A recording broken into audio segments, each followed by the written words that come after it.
पिछले कई दिनों से मौसमी बारिश का सिलसिला जारी है। बारिश की वजह से छोटी बड़ी सभी नदियों की सतह आब में गैर मामूली इजाफा देखा जा रहा है। ऐसे में ये भी इत्तला मिली है कि औरंगाबाद के जायकवाड़ी डैम में पानी की सतह खतरे के निशान को छूने लगी है, जिसकी वजह से इस डैम से बड़े पैमाने पर पानी छोड़ा जा रहा है। जायकवाड़ी डैम से पानी छोड़े जाने की वजह से दरियाए गोदावरी की सतह आब में गैर मामूली इजाफा हो चुका है। नांदेड़ का विष्णुपुरी डैम भी पूरी तरह से लबालब भर चुका है। इससे पहले कि जायकवाड़ी से छोड़ा गया पानी नांदेड़ के विष्णुपुरी डैम तक पहुंचे, विष्णुपुरी डैम से इजाफी पानी की निकासी शुरू की गई है। इसके लिए डैम के 3 दरवाजे खोल दिए गए हैं और 41,105 क्यूसेक पानी की निकासी हो रही है। डैम से पानी छोड़ते ही गोदावरी नदी भी खतरे के निशान को छूने लगी है, जिसकी वजह से इम्कानी सैलाबी सूरत हाल पैदा होने का अंदेशा जताया जा रहा है और एहतियाती तौर पर नदी किनारे रहने वाले लोगों को चौकन्ना रहने और महफूज मुकामात पर मुंतकिल होने की हिदायत जिला इंतजामिया की जानिब से दी गई है।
धरणं जशी सिंचनासाठी बांधली जातात, सिंचनासाठी, वीज निर्मितीसाठी, उद्योगासाठी, पिण्यासाठी जशी बांधली जातात, तशीच धरणाचा एक महत्त्वाचा उद्देश पूर नियंत्रण आहे।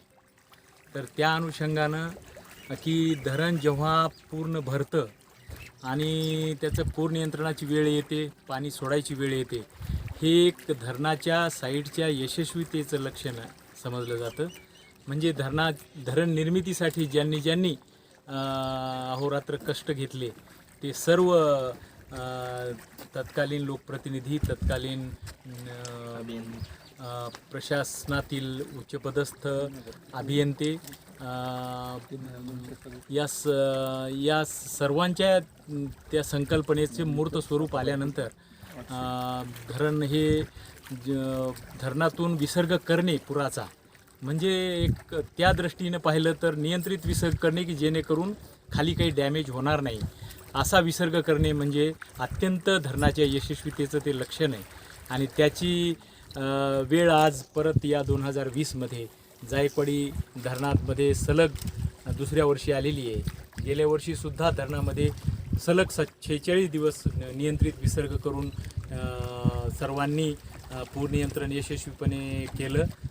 त्याच पद्धतीनं यावर्षी देखील पूर नियंत्रणाचा भाग म्हणून सर्वप्रथम आम्ही माजलगाव धरणातला साठा वाढवण्यासाठी एक उजवा कालवा 500 क्युसेक्सनं स्टार्ट केलेला आहे परवापासून, आणि त्यानंतर मग काही पाणी व वीज निर्मिती करण्यासाठी काल हायड्रो पॉवर स्टेशन जे आहे 12 मेगावॅटचं धरणाच्या उजव्या पायथ्याशी, ते हायड्रो मेगावॅट पॉवर स्टेशन काल स्टार्ट करून वीज निर्मितीला सुरुवात केलेली आहे।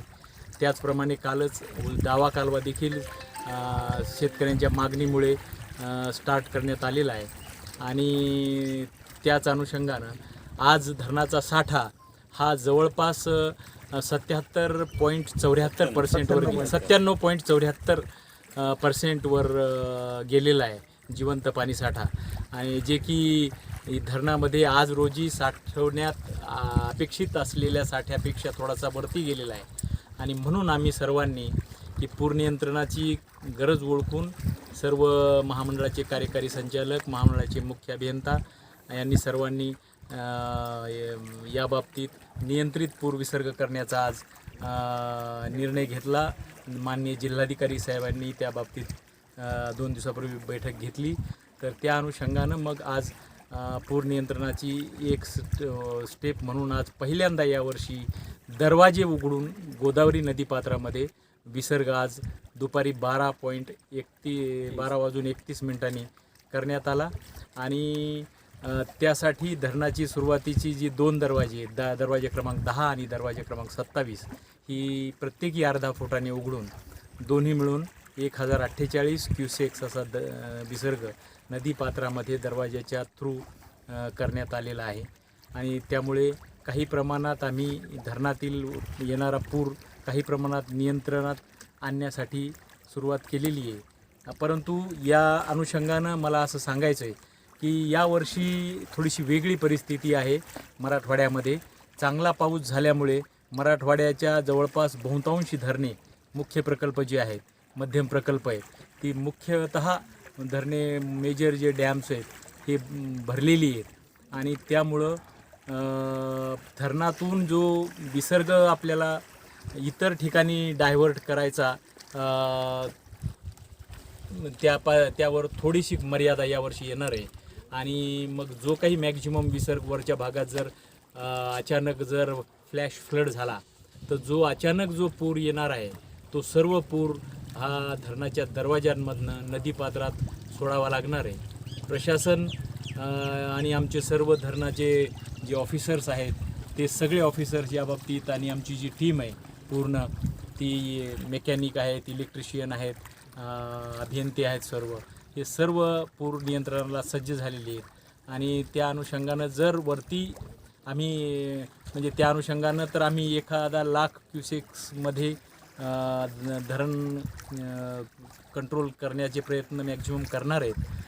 परंतु जर जो की सेफ डिस्चार्ज आहे गोदावरीसाठी, आणि जर ह्याला जर वरती जास्त पाऊस जर झाला आहे इन केस आणि फ्लॅश फ्लड खूप मोठ्या प्रमाणात जर विसर्ग झाला तर यावर्षी मात्र एखादी वेळ अशी येऊ शकते की धरणातून 1.5 लाख, 2 लाख, 2.5 लाख क्युसेक्ससुद्धा विसर्ग सोडण्याची वेळ येऊ शकते. त्यामुळं नदीकाठच्या गावांनी सतर्क राहणं यावर्षी अत्यंत गरजेचं आहे.